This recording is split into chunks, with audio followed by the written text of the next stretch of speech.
Hello and welcome to The Villan, a podcast of news and opinion for all things Aston Villa. I'm Josh Henwood and with me today is the current ever-present Tom Crowder and, for the first time and all the way from Taiwan, Jonathan Shi. How are we doing, guys? Very well. Yeah, very well, thanks. It's really good to be finally chatting on the podcast. Definitely. I mean, we've been talking you up for the last 2 weeks, so it's good to finally have you for a bit of pre-season training before it all kicks off. Yeah, no, I feel like a sense of, I'm just a bit nervous actually coming in. I feel like it's like my debut. I probably feel like Wesley coming in for his first Prem game. Definitely. And have you actually met any Villa fans over there, Shi? During the playoff final, I went to a bar and there was like a group of 5 or 6.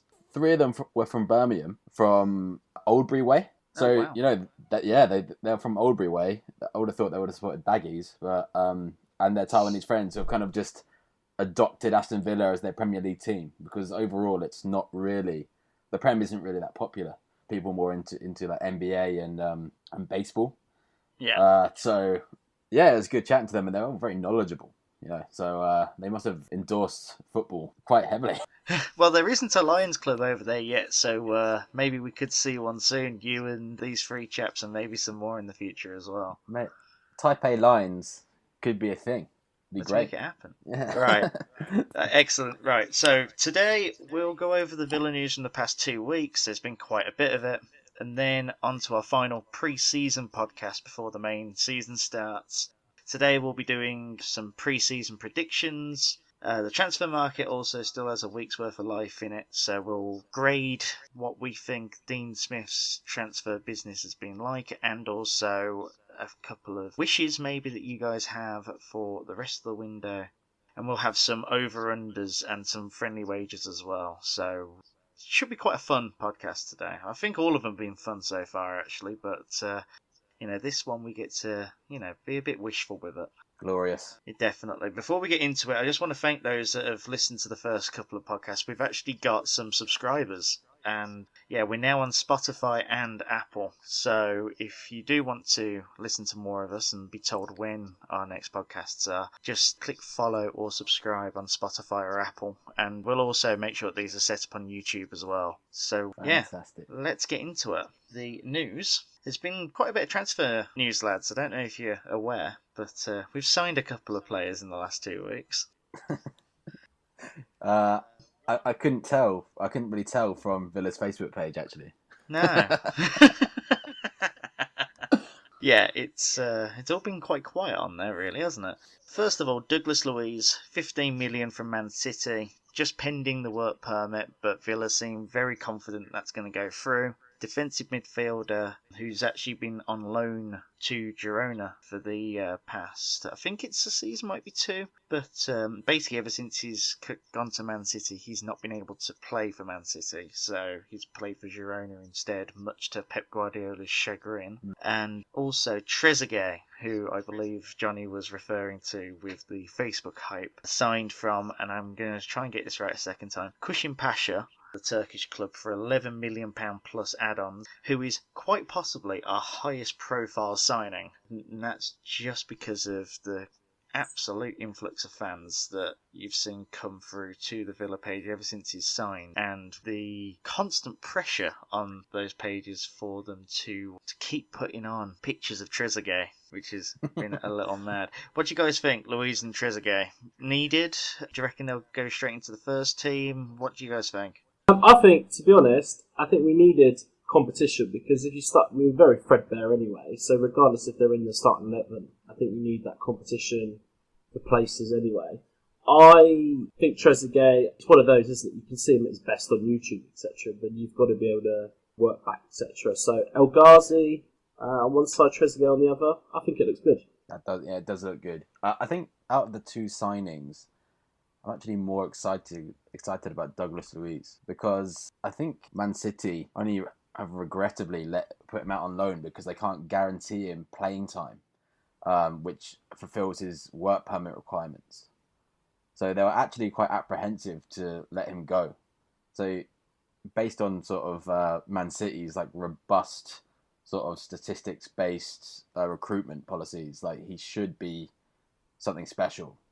And given the game time, if he gets bedded into the system, based on what I've seen, he looks like a physical specimen, and also he can really play out from the back. So he would be that link from linking the defense and the attack, and he looks like he's got incredible quality about him. Yeah, on Douglas Luiz, so when we were first linked with him, I think about 3 weeks ago, there was an influx of stats and praise for his work in Girona. The press conference with Pep Guardiola after Douglas Luiz was denied the work permit, of which you could tell that he was physically rattled. It wasn't just frustration, he looked actually rattled by it. Can tell that we've got someone that is thought of in very high regard, but that there is a question surrounding the buyback clause. There is a buyback clause apparently in Douglas Luiz's sale to us. We're hearing all sorts of different rumours. One, that it starts at 25 mil and that it escalates year on year. One saying it's much bigger than that, it's at 40 mil. I think that there is a worry that it's a bit like Angelino's clause from PSV, where it basically climbed by about $500,000. If this ended up being almost like a glorified loan, but we get 10 mil out the deal in a year's time, we stay up, would that be considered good business to you guys? Regarding the buyback clause, I'd like to know how that can be reconciled with the work permit, because I don't think he's the quality of Man City's starting 11. There's nothing in it about playing time. It's all to do to get a work permit to start off with. You need to fulfill a certain number of points. One is in regards to transfer fees. One is playing for a big club. One is for representing your country at any level, under 23s, full internationals, etc. And there's a thing about wages as well. So transfer fee and wages are the main ones. Man City couldn't promise Douglas Luiz top 25% of wages, and the transfer fee is not top 25% of Premier League transfers that season, so he loses on those two immediately. They couldn't make the empathetic, but he'll be a big part of our plans thing anyway, but that's not actually in the points process. See. So, I mean, yeah, it's mostly about wages. Taking that into account, I think it's a good recruit, because if he stays at Villa for the next 2 years, I think that's ample time to find an adequate replacement should he be sold back. It would be a shame to let him go if he is a very, very effective signing. But our goal is to stay up over the next 2 or 3 seasons. And I think essentially it wouldn't be the end of the world if he had to leave. I think it's one of those, isn't it? With really good players, you are going to have a buyback. There's a similar thing with Adama Traore, though, so I don't think these players always go on. It's just an insurance scheme, isn't it, for Man City, Barcelona, those kind of clubs. But again, we're looking long term, but equally you've got to look for the next season. If we stay up, then that's all we need to do, really. And if he helps us to do that, and he turns to be up very good and we make money off it, I don't think we can lose on that front, really. So, yeah, I'm happy with it. No problem at all. Yeah, I think that if we're being brutally honest, the goal is to stay up this season no matter what, and to make sure that we're not facing the same issues that we've had the last 3 years. We have to be a bit more utilitarian in the way in which we do our transfer business, then that's fine. Yeah. If he comes in, does a job, even if it's for a year, and we still get 10 million out the deal, if we're still profiting 10 mil and staying up, then we'll find another central midfielder next season. And we'll probably do so with a bit more gusto as well, because of the fact that we'll have that security behind us as well. Yeah, exactly. I think the long-term financial reward of staying in the Premier League by far outweighs 10 million, for Douglas Luiz. So I feel like if he can help us stay up, it's good business. Yeah. I think as well, is if you go back maybe, probably 8-10 years ago, Villa on a par of Everton and Tottenham. And what they've done, both of them, probably Tottenham more so, although they've got London Wealth to help them, is that they've just sort of gradually got good players in and built over a number of years until they've got where they need to do. So I think Villa need to learn lessons from that as well. Yeah, I agree with that. True. Yeah. What about Trezeguet? Any any main opinions on him? The profile alone is quite big, but what about playing? Do you reckon that he'll break into the first team on a regular basis? I think he will break into the first team. I don't know how much quality we've got out there. Andre Green, he's one of those, isn't he? We spoke about it last week, I think, that you really are willing him on. But I just see someone on Facebook that you couldn't cross a road, and actually you do start to question it. So I don't think we've got that much quality in the wide areas. So I do think he'll be really, really good alongside El Ghazi, well, not alongside, but on the opposite wing. And then obviously you've got the commercial point of view, being able to drive a little bit more revenue, because that's the game these days, isn't it? If you look, nobody likes it. Well, obviously, but you've got to stop dancing with the devil. You've got to start sort of trying to sell shirts to wider audiences as well. And I think that area that have lacked in the last 10 years, social media, we were quite late to the party on that. It used to be quite boring. There used to be other social media sites like Southampton that would have quite funny videos. I think Villa were quite late to that party. Yeah. We've caught up now, but now it's about sort of, if you can get players with big social media followings, etc. And then obviously that means more shirt sales, that means more revenue, and then you can eventually obviously buy better players as well. Yeah, absolutely. I think you're definitely right on a social media point of view. We were very late to that part. I think that we were riding our name for quite a while, and it's also very, very difficult to sell a lame duck.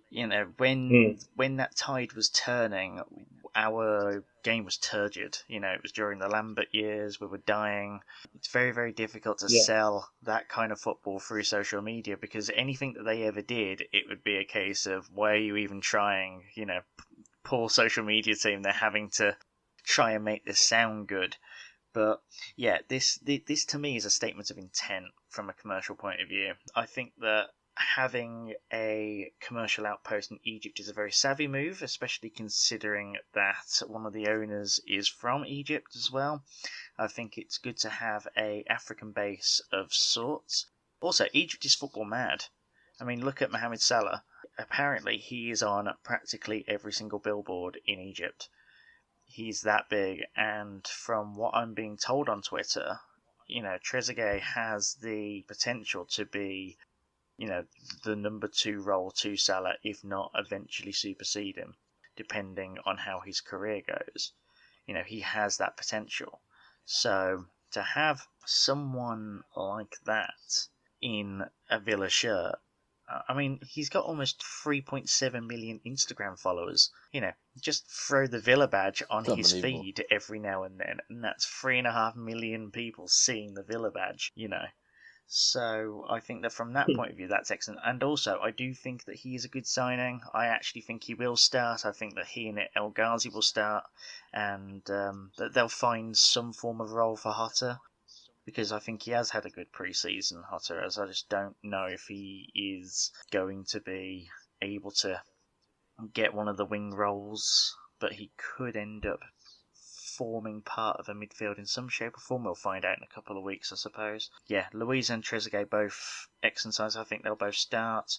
I just love from a profile perspective that we now have 2 Brazilians and also the number 2 Egyptian player who was brought over quite a lot of fandom. I think that we need to sort out the fandom in some respect, because we run the risk of being a Trezeguet fan page, but that can be that can be done in a savvy way. Just create an Egyptian page or something like that where we just have more pictures of him or something like that. Everton.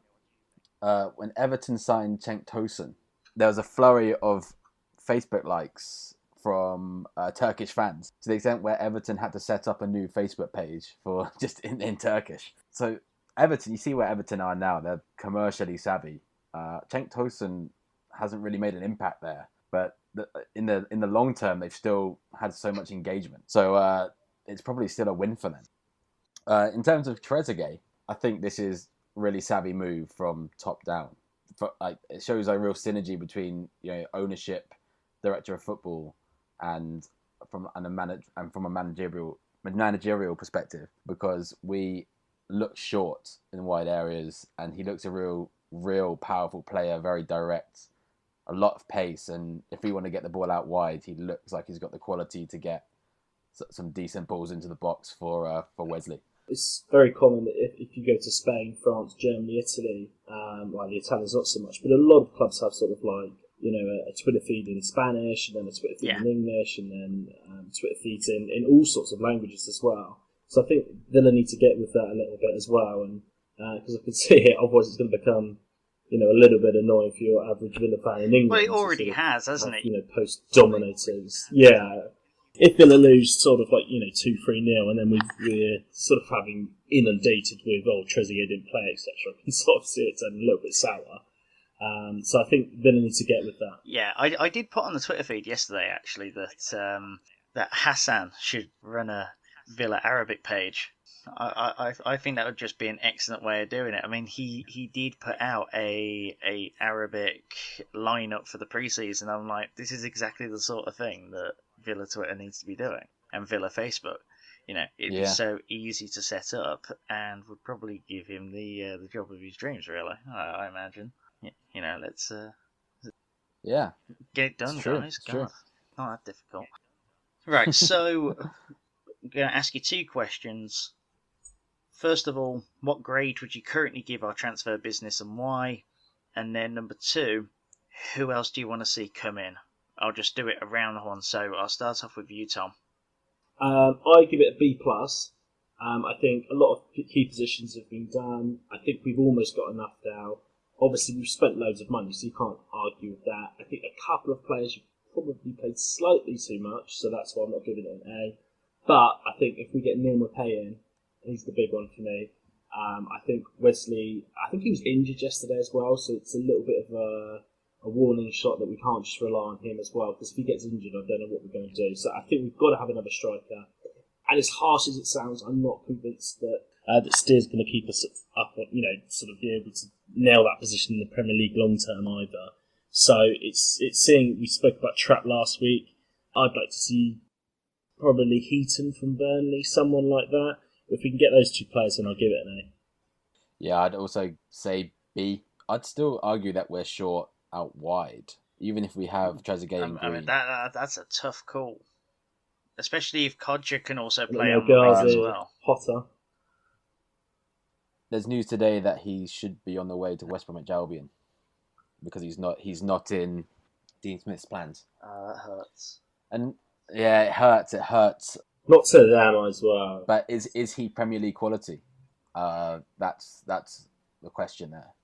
In wide areas, is he Premier League quality? So you'd like to see another winger? Another winger, I'd say, obviously, the question of goalkeeper, I'd say Butland or Heaton would be ideal. I'm not, going too far-fetched there. I think that's essentially who we're targeting. And in honesty, another CDM, because Douglas Luiz is currently our only out-and-out CDM at the club. Well, Hurahan played the role last year, and you would assume that he'd fill that same role again this year. That, and also, apparently, we are very, very close of getting Marvellous Nakamba. So I think that the CDM role will eventually be filled. I think it's a case of days rather than going towards the end of the line on that. I just question Hurahan's physical capability in that role in the Premier League. I think when we're a ball-dominant side in the Championship, he didn't get exposed defensively. But I think in the Premier League, it could be a different story. I think he's a top player, but it's not his natural position. So I'd like to see a specialist come in there. And one additional striker. Again, because we can't be resting on our laurels with Wesley. If he gets a knock, we're very, very short in that position. As Crowder said, Maupay, yeah, he could come in. But the question I have with him is, does he have that holding up ability which we require for our dynamic midfield to push on? So naturally, I'd like to see. I can't put a name to that position, but I'd like to see someone who can hold up the ball well. Dare I say, hashtag bring back Benteke. Ooh. Throw him a lifeline. That's gonna get controversial. I know. That might get some hate. I've already seen on Villa Twitter that there was hate for some people that suggested that last night, because apparently there are 2 Premier League Really? teams in for Benteke. They've not confirmed who, but there are 2 teams in for him. In terms of the requirements that Villa need, a strong person to hold up the ball like Tammy and a finisher. He's a good player. There's a good player in him. He just needs to regain confidence. I think he's such a confidence player. Bring him back home to where he's comfortable, and I think we could really, there's a chance we could see the best of him. To round it off, I give it a B+. Currently, I think that we've done our business really smart. I think that almost every key position is filled, like you guys have said. I would like to see a keeper, a striker as well, and if you're telling me that Kodge is also going, the striker role definitely needs to be filled. Maybe an extra one on the wing as well, although if Green is going to be a number 4 winger rather than a number 3, then that's fine with me, because how often do you use your 4th on a depth chart in a season? Not often, usually on a bench role. So I'm not too worried about the wing position. Keeper, I'd like any. I'm starting to. Guzan.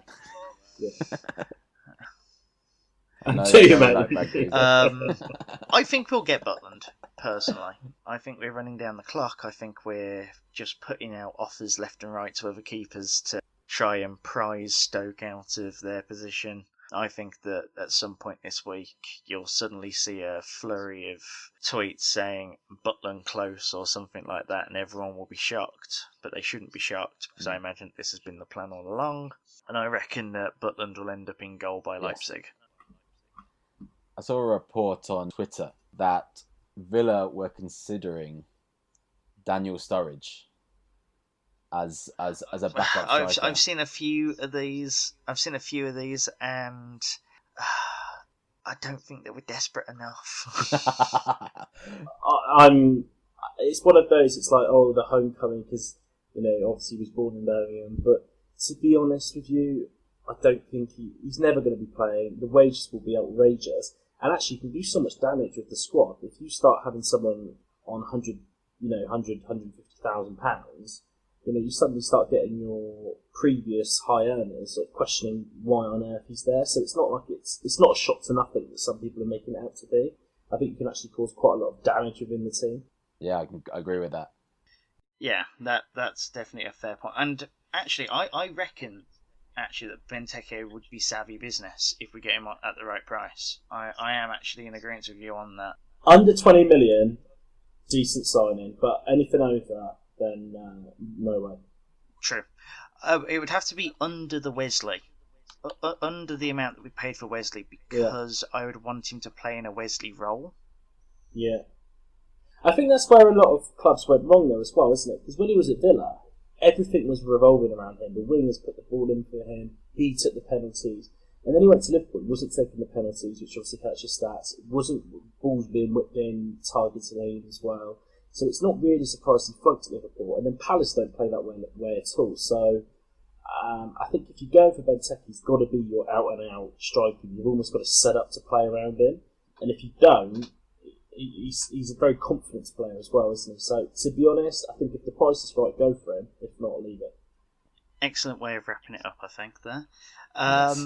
Just going to quickly run through the rest. So, Villa pre-season. It's been a pretty successful pre-season, really, hasn't it, lads, so far? 4 games, 4 wins, conceding 2 in the process and scoring 9, 10, 13. 9 different goal scorers for those 13 goals.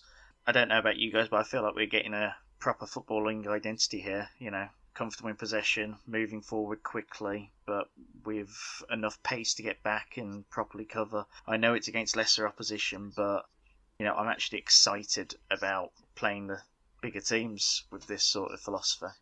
I just think, to be honest, it's. I know it's lesser opposition, like you said, but 3-4-5 years ago, however, we were really sort of labouring past these sides anyway. So to be beating them easily, sort of like 4-1, 5-1.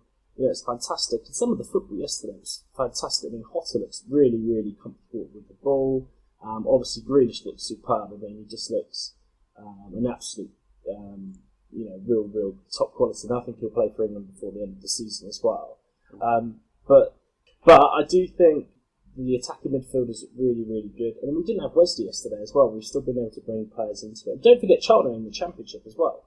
True. So, it's not like we're playing League 2 or League 1 sides. They're a new Championship side, fair enough. But to blow them out of the water like that, I thought was quite impressive. Yeah, and after we got promoted, me, amongst a lot of other Villa fans, were very, very concerned at the fact that so many players were leaving back to their parent clubs, and we had a very, a bare bones of a squad. We were forced to recruit so many players. So it's encouraging to see that they've all bedded into the Smith Ball system quite comfortably, and they're showing, Smith Ball system. Coming to Netflix, yeah. And that if it works, the system can blow people away. Obviously, there's a few reservations. The fact that when we're playing in the Premier League, we're not likely to be as ball dominant as we, against the top sides, and we actually haven't been tested defensively really in any of these games. So it'd be interesting to see how we fare against better opposition with a more attacking threat. Yeah, I think that Leipzig next week will be a test of that. And obviously there's a reason as to why we've been sort of building the opposition up as we go through. So, Shrewsbury, then Walsall, then Charlton, and now to go up against Leipzig, a top 4 Bundesliga side.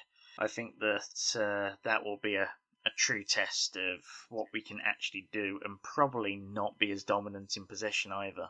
But they do like to play counter-attacking football as well, so I think it'll be interesting from that point of view as well, to have a team that would be counter-attacking against us, but with a lot more efficiency as well. So I think that our defence will be tested whilst trying to get forward themselves. Just to wrap up the rest of the news, the away shirt has been announced since we were last on air. What are your thoughts on it? I think it's really, really good. Really, really nice. Obviously, I've seen a lot of people sort of just recommending that if you get in the just sort of upgrade a couple of sizes anyway, just to make it more of a comfortable fit. Capra effect. Yeah, exactly. But no, I think they look really, really nice. I think both the home and away kit have done well. And yeah, no problems at all here. No problems at all. I really like it. That's all you want. That's all you want from a shirt, really, is it? Add any more? Yeah, I can't really add any more to what Crowder said there. I think it's a solid 7 out of 10 away shirt, and I wouldn't say it's as good as last season's shirts. Last season's shirt, but yeah, I like it, and no complaints really. Yeah, fair comments. And last little piece as well.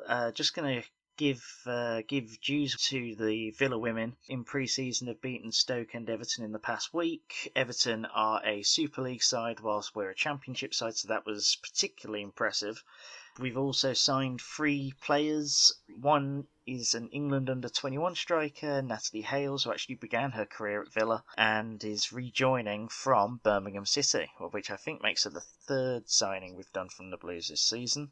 And we've also signed defenders Charlotte Greengrass and Shania Hay after spells at Leicester City and Coventry United respectively.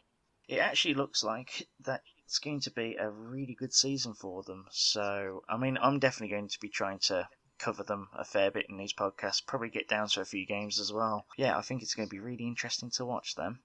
This will be the first time I'm really invested in, after the World Cup, I feel like really invested in women's football now. I'd like to get to a few more games. I feel like it was a very, very good platform. It's great to see positive recruits to hopefully get Aston Villa to the top. Yeah, I'm liking the brand. I'm liking the push on the women brand this year. Riding the high of what the men have done, and the women actually did quite similar to the men last season. They had a pretty turgid start, and then in about February, March time, they kicked on and really turned their season around. And they ended up mid-table after being rooted to the bottom. So I think it goes back to what we were saying earlier, though, as well, doesn't it, about branding and marketing of the club. If you've got, and that's a very business way of looking at it, but if you've got a really good women's team and you're sort of known as this forward-thinking club, then I think that that helps your image as well. If you're sort of not really bothering with the women's football, you don't even have one, you can bring a lot of negative PR on yourself as well, I think. Yeah, good point. Right, let's get cracking with the feature then. So, I'm calling this Predictor SZN. Something that I want us to do at least once a season, maybe twice. We might need to rerun it at Christmas if we are way off track. But, just to get your gauge on what you think the season will be like, and we'll also throw in a few little extra predictions for Villa as well. But first of all, I've been asking Villa Twitter for the last week and a half as to different scenarios that I think that Villa are likely to either achieve or be around. And I've basically been asking over or under a statement.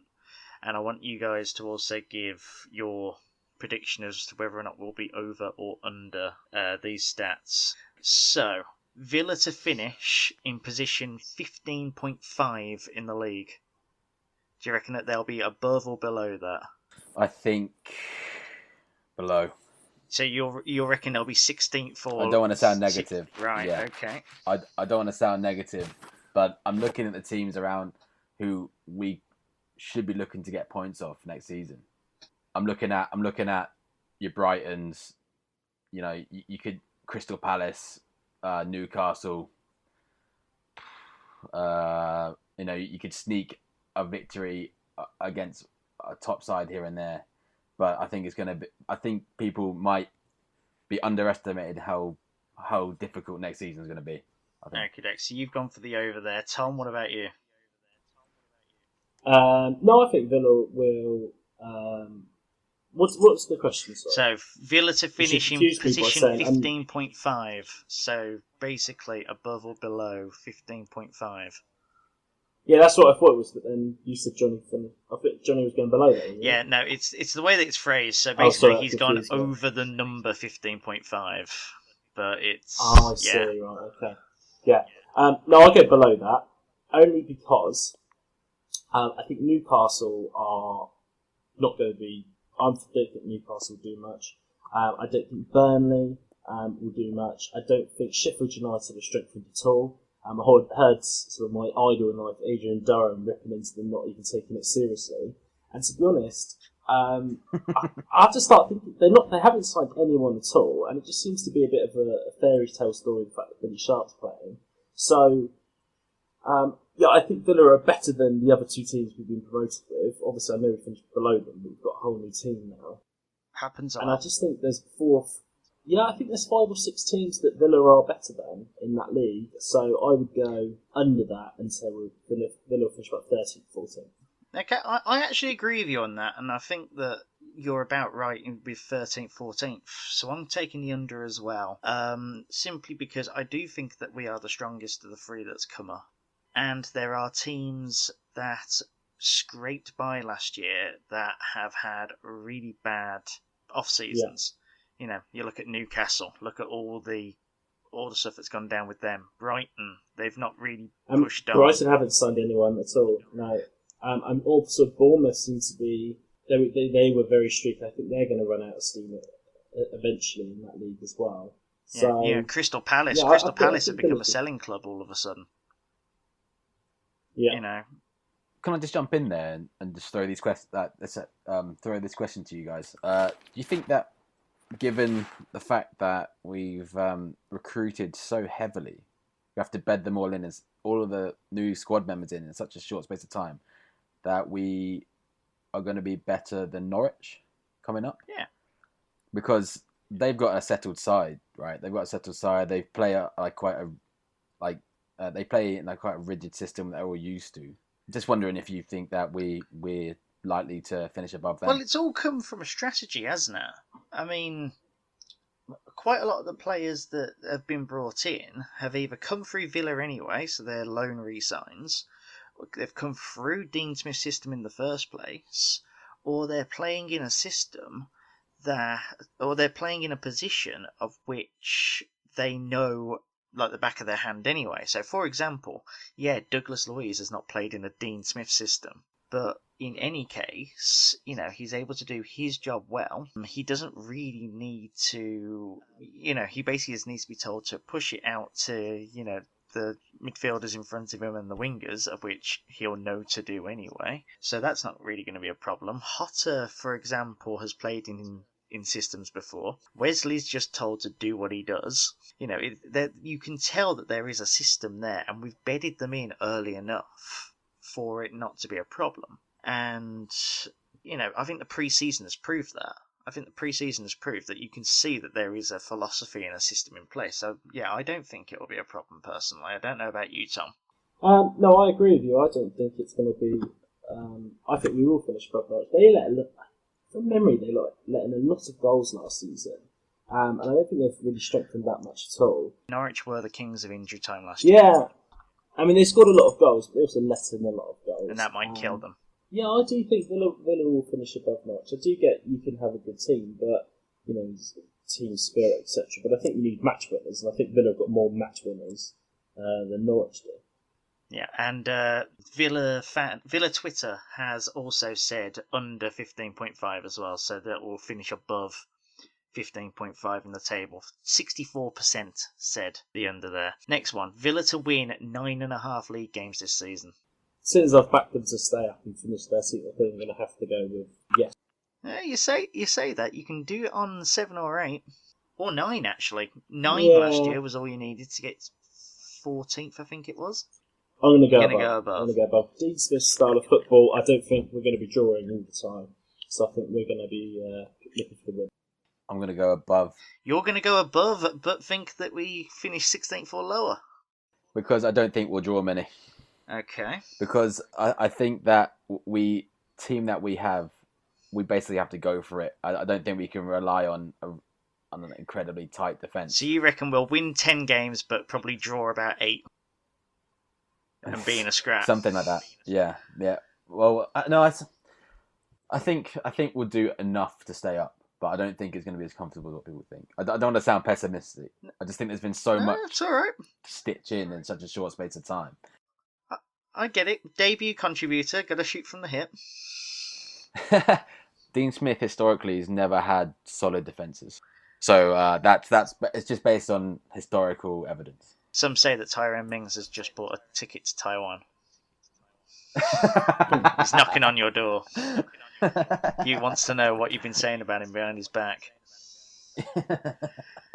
Okay. Now, I'm going to say over as well, but it's going to be close. I reckon we get 10 wins. I reckon 10 or 11 wins. It's going to be close. But I reckon that we will still draw quite a few. I think that we'll do enough to grab a goal against some of the teams that you don't expect us to. And we'll only concede 1 in reply or something like that. So I reckon that we'll end up with probably something along the lines of about... Hart wants to say about 44, 45 points. And I reckon that because it's going to be such a competitive league next year, 45 will actually seem like a pretty big number. Yeah. And also, Villa Twitter took the over as well. 91% saying over there. Which I thought was actually quite... Yeah, I mean, Villa Twitter's optimistic at the best of times, but that's something else. Next one's a player-specific one. It's the only one I've got on here. Wesley to score 13.5 league goals this season. Wow. Well, he's going to have to, I think. So I'm back.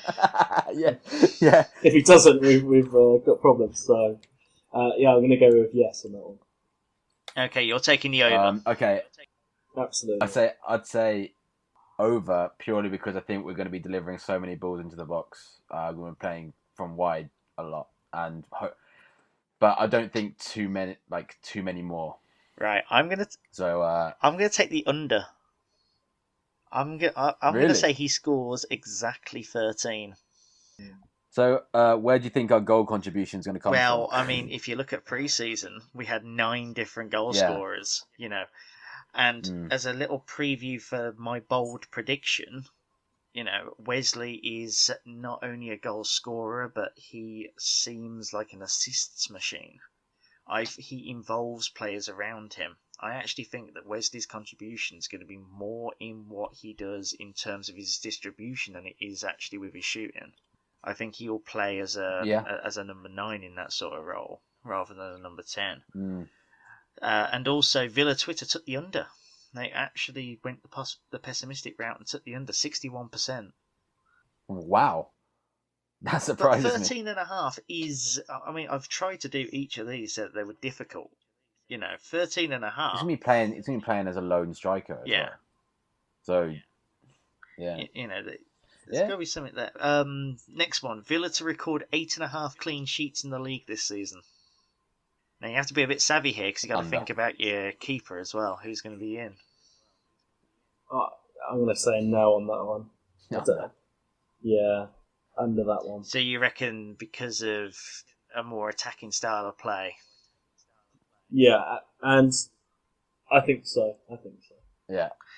Yeah, I think that we're basically going to go hell for leather most games and just try and outscore teams. I don't think we've got it in us to sit tight for 90 minutes. So I'm going to say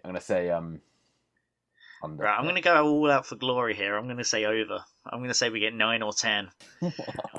Because at the end of the season, I want to be able to look back at all these and know that I went against the tide and won.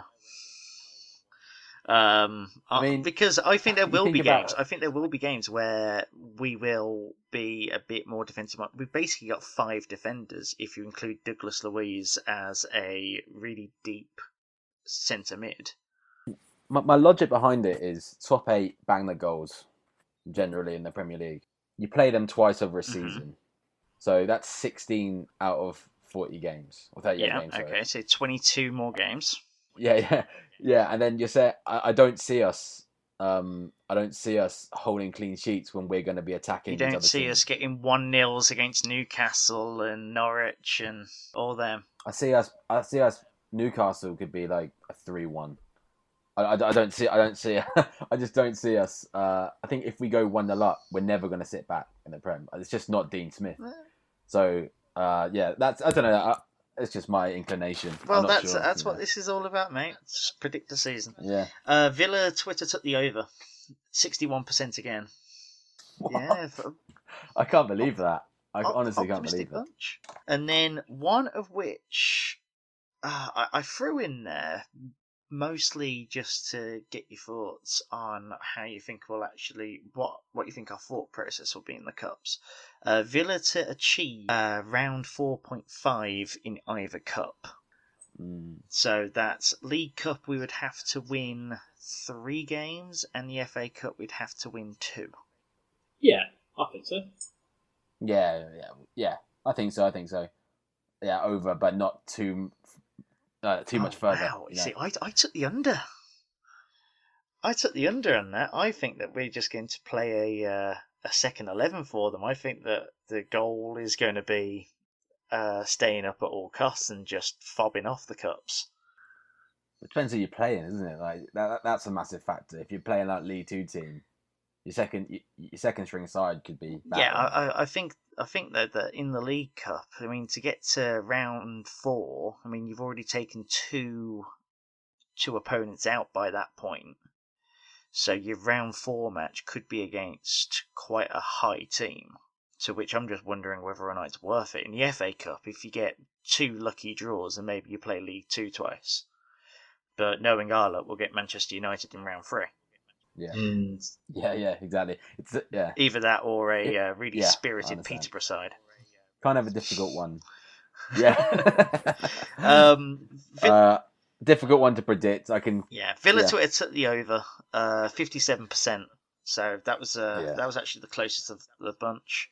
So just going to quickly go through what you think that the Premier League's going to look like next season. Then we've talked a little bit about it already, but who do you think your top 4 is going to be? City, again, Liverpool, Tottenham, Arsenal. All right. Ooh, Arsenal in the top 4. Just a justification for this. I think, Chelsea have got the transfer embargo, and I think their squad is aging and generally just not up to it over the course of a season. Manchester United, they may recruit, but I think Solskjaer's an inexperienced manager. And Arsenal have just recruited some absolute world beaters of players. If they manage to get one centre back in, they should have had it last season, really. If they scored if they'd won one extra game.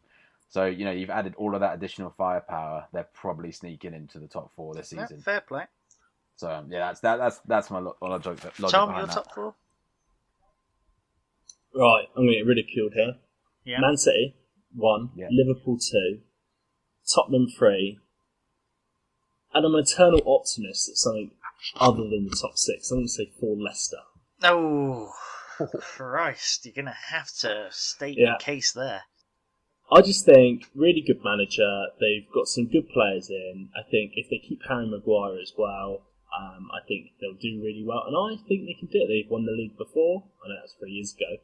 But I just think, I look at the other teams. I don't think Arsenal are that strong. I don't think Man United are that strong. Chelsea haven't been able to sign anyone as well. So I think they're going to drop a lot of points. And I think someone like a Leicester might sneak in. Just throw you a question here. Where do you reckon Everton will?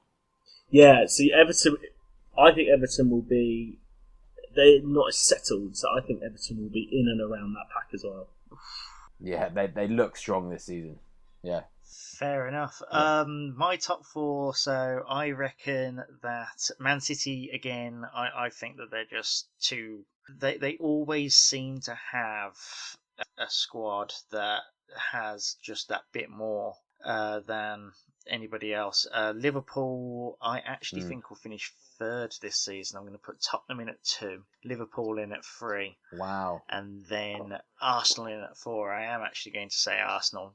I did originally have Chelsea there, but after your point there, I do think that Arsenal have a much better case for it.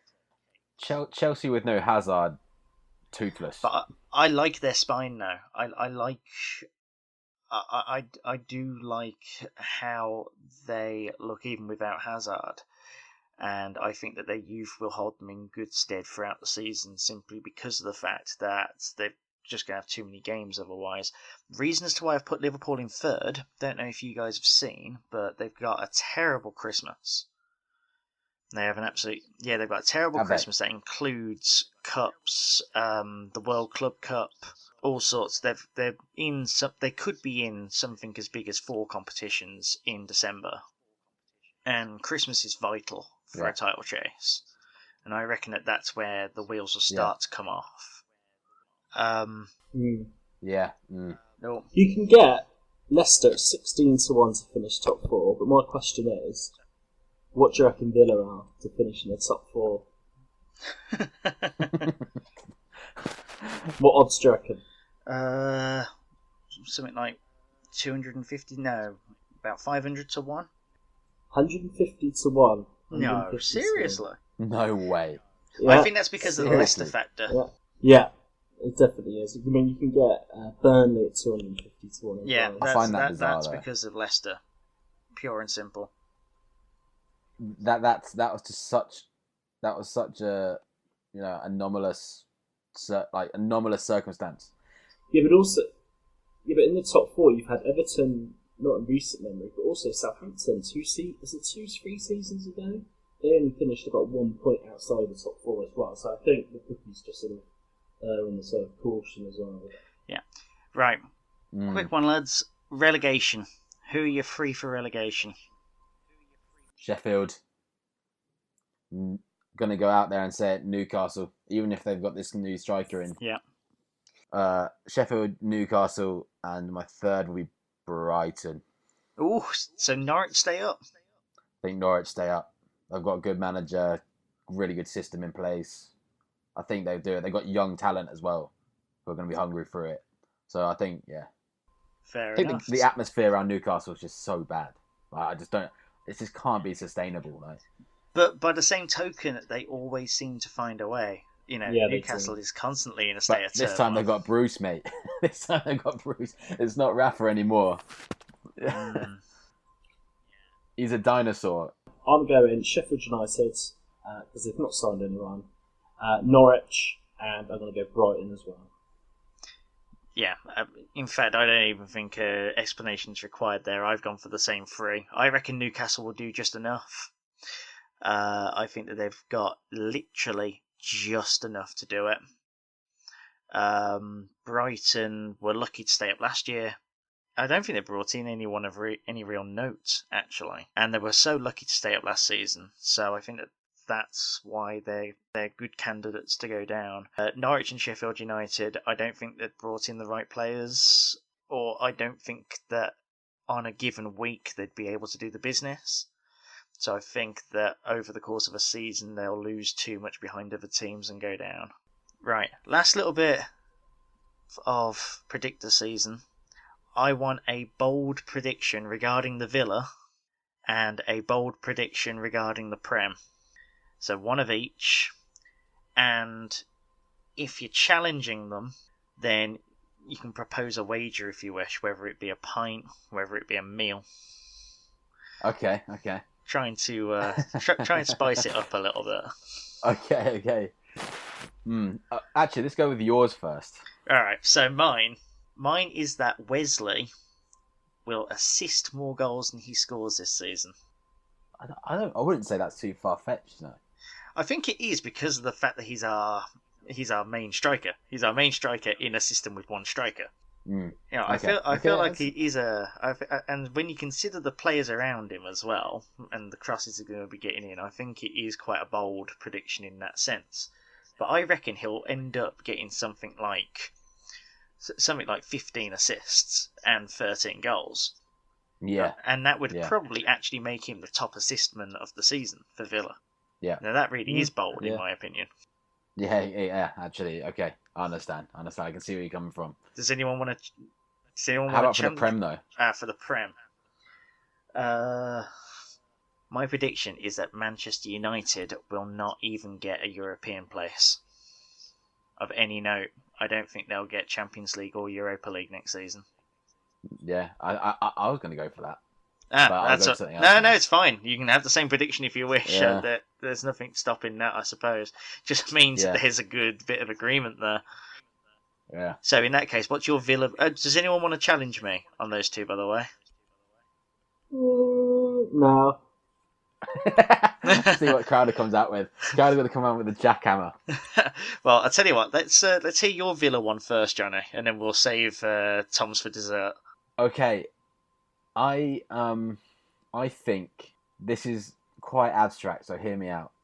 I fear that we're going to have a shock injury, bring someone in on loan, and they just be bizarrely successful. I don't know who that comes in the form of, but these sort of weird events always seem to happen to Villa. So, by extension, I don't think it's ridiculous to believe. No, I can see what you mean. It's just very difficult to challenge that, considering that, to challenge it is almost to jinx the situation. It's horrible, isn't it? Sorry. Yeah. So you can challenge. Okay, you can challenge my Prem one. Oh, you are going to change your Prem prediction? Yes. Okay. I think Southampton could be the surprise package of the season. Mainly because I think that their manager is quality. Ralph Hasenhüttl, is it? Yeah, Ralph Hasenhüttl. I think that he is punching above his weight massively with the squad that he's having. He's made some smart additions, and they shouldn't be finishing above 9th, but I think they might do it. No, that's fair. I wouldn't challenge that, to be honest. It's believable. I actually thought these would be bolder, but that's fair. Although, sorry, mate. No. I guess it is quite bold because of where they were last season. But I think that they are developing a spine. I think you're right. Tom, what about yours? I'm going for Premier League that Leicester will finish in the top 4. I think that's bold enough. And then I don't think it's that bold, but I think Grealish will be playing for England, and I think it'll be more than once as well. I think it'll be 2, 3, 4 caps in that by the end of the season. Wow, over Dele Alli? Yeah, why not? Yeah. And over Jordan Sancho? Yeah, but Jadon Sancho plays in the wing, doesn't he? No, I think Grealish is more down the middle, so yeah, I think so. So you reckon he starts? As this is a bold It- prediction, yes. Yeah. Right, if you're saying that he starts, and this would be in the Euros, and if you're saying he starts, I Yeah. will wager you a beer for that. I'll Fine. wager you. I'll Just wager one game, you, though. Just one game. I'll wager you a meal at Gloucester Green. Yeah, fine. Fine. Yeah? Yeah. Yeah? Yeah. Okay. Glorious. Okay, that's good. And what's your Prem prediction? Well, the Prem was Leicester to finish in the top. Leicester to finish in the top 4, of which I will wager you a full-on Indian. Fine. Well, you'll be bankrupt after this, mate. I don't see it happening at all. no, but I don't either. I'm just saying for a bold prediction, I would give it a 30% chance of happening. So I don't know if I want to take on a full Indian for that. Can we do this section again? We'll do We'll do it like at Christmas. We will have to Right, so on that note, guys, I think that we're going to have to wrap this up. We'll do a show before Tottenham. Hopefully Johnny will be back with us rather than lurking in the shadows. And from that, we'll work out how often we'll do podcasts for the season. We might not be able to do one weekly, I'm unsure, but we'll try and do one as regularly as we can. Tom, Johnny, thanks very much for joining me this week. Guys, I hope you all enjoyed it. If you did, please follow and subscribe on whatever it is that you're listening to us from. Give us a follow on Twitter as well. We mostly talk on there. And thanks very much, guys, and goodbye.